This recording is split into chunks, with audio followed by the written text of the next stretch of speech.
104.7 IFM. Report! Bumulusok sa 2.9 ang naitalang inflation mula sa 1.8 noong buwan ng Nobyembre sa Ilocos Region.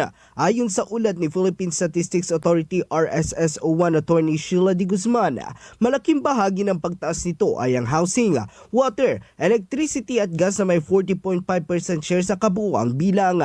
Kasama rin ang food and non-alcoholic beverages at ng transport.